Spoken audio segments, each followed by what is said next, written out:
The film opens on a frozen, windswept road cutting through the silent, snow-covered wilderness of Germany, where a young woman named Nadja is traveling with her small son, Elias, and her husband, Nikolai. It is the dead of night, and the bitter cold has seeped into the bones of their broken-down car, which has sputtered and died in the middle of nowhere. With no other options and no sign of help for miles, Nikolai decides to walk ahead on foot, hoping to find a town or a passing vehicle. He kisses his wife and son goodbye, pulls his coat tight, and disappears into the swirling snow. Hours crawl by like days. The wind howls outside, and the silence inside the car grows heavier with each passing minute. Elias falls asleep in Nadia's arms, but she cannot rest. As the night stretches on and Nikolai fails to return, a cold knot of dread tightens in her chest. Unable to wait any longer, she lifts her sleeping son onto her hip and steps out into the icy darkness to search for her husband. The snow crunches under her boots, and her breath fogs the air as she walks. After what feels like an hour, she spots a set of faint footprints pressed into the fresh snow, and her heart jumps. They must be Nikolai's. She follows the tracks, which lead her away from the road and toward a dark, abandoned house that looks like it has been empty for years. The windows are boarded up, and the door hangs slightly ajar. Hesitating only for a moment, Nadja pushes it open and steps inside. The air is thick with dust and the smell of decay. On the floor, she finds a trail of fresh blood, still glistening, leading toward a staircase that goes down into a basement. She follows it, her pulse hammering in her ears, and at the bottom, she finds Nikolai's body, lifeless,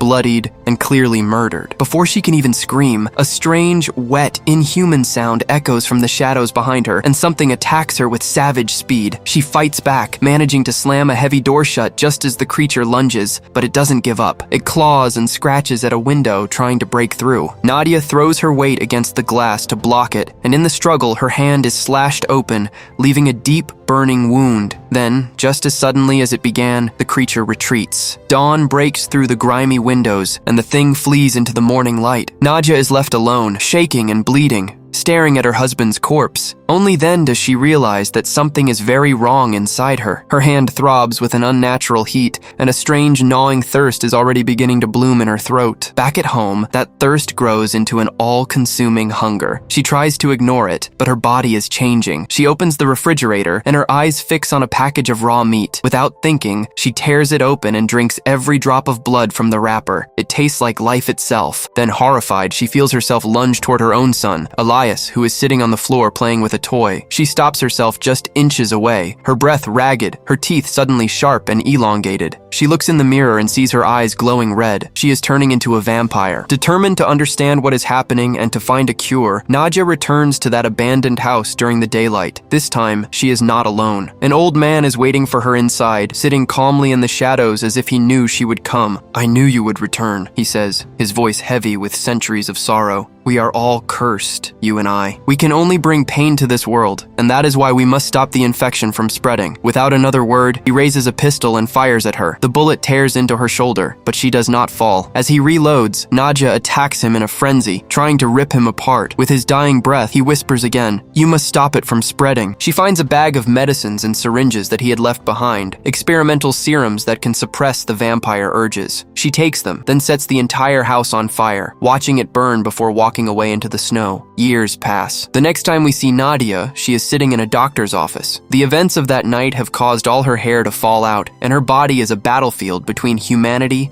and monster. She puts on a wig, packs her medicines, and takes Elias to an airport. They are flying to New York for specialized treatment. At the check-in counter, a young assistant looks at Elias and asks, "Where is your mother?" Elias replies calmly, "She'll be here soon." He struggles to lift his heavy suitcase, and a kind-faced stranger named Farid steps in to help him. Meanwhile, Nadja goes through security. Her bag is searched, and when the officers find several vials of liquid, she calmly explains that she has a prescription. She shows them the doctor's note, and they let her through. She finds a seat for Elias in the waiting area, then excuses herself to the restroom. Inside a stall, she fills a syringe with the clear serum and injects it into her arm, sighing with relief as the burning thirst subsides. Outside, Elias and Farid strike up an easy friendship. The boy is wise beyond his years, and Farid is gentle and kind. Soon the boarding call comes, and all the passengers file onto a large jet bound for New York. The plane takes off into a clear blue sky, and for a moment, everything seems almost normal. But the calm does not last. In the cabin, a passenger named Carl gets into a loud, aggressive argument with a flight attendant. Two other men, Abel and another accomplice, come over as if to mediate.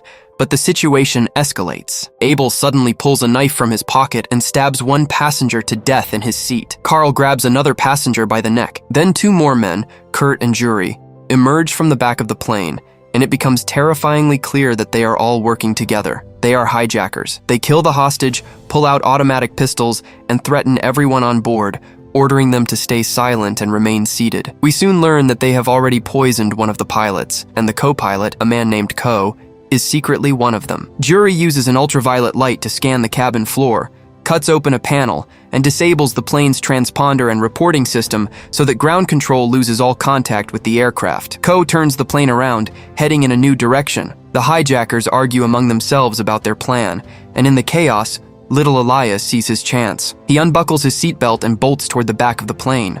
His mother, Nadja, rushes to protect him, but Abel shoots her twice. She crumples to the floor. Carl grabs Elias and forces him back into his seat, and for a long, terrible moment, it seems that Nadja is dead, but she is not. She regains consciousness, her body already healing itself thanks to the vampire blood in her veins. She crawls to a floor hatch, pulls it open, and drops down into the cargo compartment. There she removes her contact lenses, revealing eyes that have turned completely blood red. Dogs in metal cages growl and bark at her. Before she can do anything, Kurt and Yuri come down the stairs. She hides behind a shipping container. Yuri begins assembling a bomb while Kurt guards the area. Nadja creeps to one of the dog cages, opens it, pulls out a terrified animal, and drinks its blood. The thirst is overwhelming. Yuri discovers her, but now her transformation is nearly complete. She attacks him, sinks her teeth into his neck, and drinks him dry. She changes into fresh clothes and returns upstairs. Kurt is busy fitting the bomb to the plane's structure. Nadja slips past him and hides in a bathroom.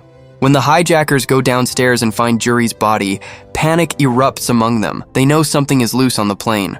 Up in the cockpit, Nadja takes Elias by the hand and asks the remaining passengers, "Where is the pilot?" A flight attendant tells her the pilot is dead. A passenger named Morris volunteers that he knows how to fly a plane, so he and Nadja go into the cockpit. Meanwhile, the lead hijacker, whose name is Etbal, finds Nadja's bag of medicine downstairs and realizes exactly what she is. He comes looking for her, but she is gone. He threatens passengers until someone tells him she went to the cockpit. Etbal marches to the cockpit door and demands that she open it. Instead, Nadja turns the plane around, setting a new course back toward New York. The hijackers realize what she is doing and panic. They grab a random passenger and hold a knife to his throat, screaming at her to open the door. She refuses. They kill him. Then they grab a little girl. That is the breaking point for Nadja. The last shred of her human restraint shatters. Rage and bloodlust take over completely, and she fully transforms into a vampire. Pale skin, razor-sharp fangs, glowing red eyes. She throws open the cockpit door and kills Abel in an instant. Carl shoots her from behind, but the bullet simply falls out of her body, leaving no wound. She turns and begins slaughtering the remaining hijackers one by one with terrifying speed. Then she hears a noise behind her. Abel's body is twitching, turning into a vampire.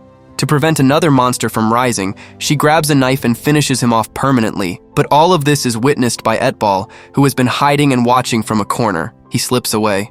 Nadja tells her son, "Don't open the door for anyone," and then locks herself in the bathroom to try to regain control. She injects herself with more serum, but the effects are weakening. Etbal searches her belongings, finds her medical records, and learns that she is a vampire, and that sunlight and UV light are her only weaknesses. He finds a powerful ultraviolet torch. Elias, worried about his mother, opens the bathroom door and tries to lead her back to the cockpit. That is when Etbal and his last surviving accomplice appear. Nadia tells Elias to hide, then attacks, but Etbal blasts her with the UV light and she collapses in agony. He draws her blood with a syringe, preparing to inject himself and become a vampire. He wants her power. Then Elias finds a fallen gun and points it at Etbal. They struggle, and the gun goes off, shattering a window. The cabin depressurizes instantly. Air rushes out, and passengers gasp for breath. Morris, the man who was flying the plane, suffocates and dies at the controls. Nadia goes back down to the cargo hold. She sees Etbal hiding inside a car. She shoots at the glass, but it is reinforced and does not break. She grabs a metal rod from a dog cage and tries to smash the window, but Etbal pulls the rod inside. Then he injects himself with her blood and begins to transform, his eyes turning red, his teeth lengthening. Nadia finds a bottle of high-proof alcohol, pours it into the car through a gap and sets it on fire. The flames spread, triggering the plane's fire suppression system, which extinguishes the blaze. Etbal's remaining friends, Kurt and 2 others, come down to investigate. Etbal, now half-turned, bites Kurt's neck and attacks the rest. They try to shoot him, but bullets have no effect. Upstairs, passengers see the vampires emerging and panic. A man named Morris crashes into a metal drink cart and breaks his ribs. Nadja hears more vampires below and starts sealing all the cargo doors. Farid helps her, but Etbal bites Farid's hand. Another passenger shoots Etbal, and Nadja slams the door shut. To stop the infection from spreading through Farid's body, she makes a split-second decision and cuts off his hand with a fire axe. Meanwhile, Kurt tries to climb up through a floor hatch, but Nadja kills him with the same axe and seals the hatch shut. She and Farid take refuge in the cockpit and lock the door. Everything seems under control for a moment, but then Morris, the injured passenger, is examined by a doctor who tells him that his wound is deep and his kidney has ruptured. He is bleeding internally and cannot be saved. Instead of waiting for death, Morris crawls downstairs and opens the cargo door. Etbal, now a full vampire, emerges and begins slaughtering passengers one by one. Farid, watching through the cockpit camera, refuses to open the door no matter how much the survivors scream and beg. Nadja explains that the vampires will stay hidden in the cargo hold until nightfall, and then they will come out to finish everyone.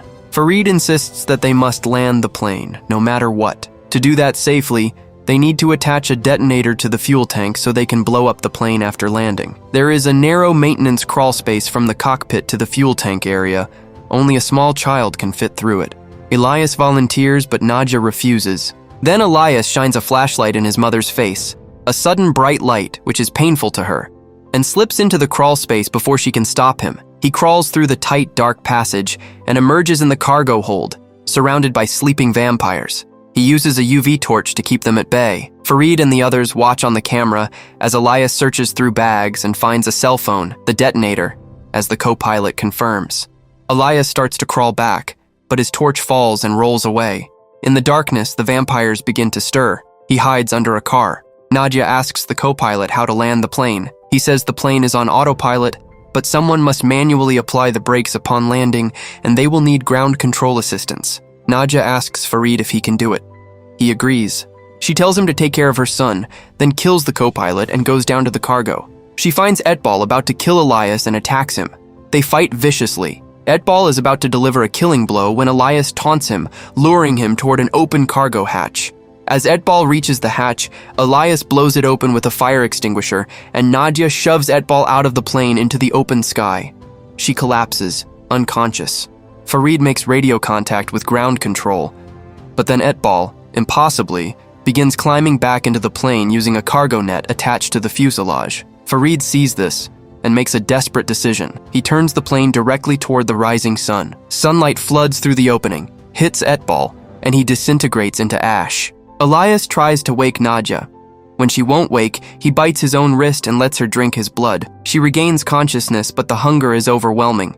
She nearly attacks her own son. Horrified, she forces herself to crawl away and hide. The plane is now approaching an airbase in Scotland. Ground control alerts the military, and Colonel Drummond takes command. They believe the person flying the plane may be a terrorist. The plane lands. Elias walks out alone. A sniper reports that it is just a child, so they rescue him. They see Farid in the cockpit. Farid says, "Get me out, and I will explain everything." Drummond insists that all passengers must be released first. Elias is brought in for questioning, and he warns them desperately. "You have to get Farid out of the plane before sunset. The entire plane is full of dead people. They have all turned into vampires. At sunset, they will wake up and kill everyone." They give Elias a sedative to calm him. Colonel Drummond waits until evening. As the sun sets, Farid jumps out of the cockpit and runs. Snipers fire at him, but he reaches the fuel tank and begins to activate the bomb. The military storm the plane, capturing Farid. Then they search for passengers. Through body cameras, Drummond sees only blood everywhere, and then the vampires attack. One by one, the soldiers fall. Farid is being led away, and Elias is being driven off in a military vehicle. Elias jumps out of the moving car and runs back toward the plane. Vampires are pouring out of the wreckage, and among them is Nadja, fully transformed, no longer human, no longer in control. She rushes toward her own son with her fangs bared. Elias pulls out the detonator and presses the button. The plane explodes in a massive fireball, killing every vampire inside. Farid and the surviving soldiers rush to the wreckage. Farid searches desperately through the smoke and debris, calling Elias's name. Finally, he finds the boy, alive, buried under a piece of metal, but breathing. Farid lifts him into his arms, keeping the promise he made to Nadja long ago.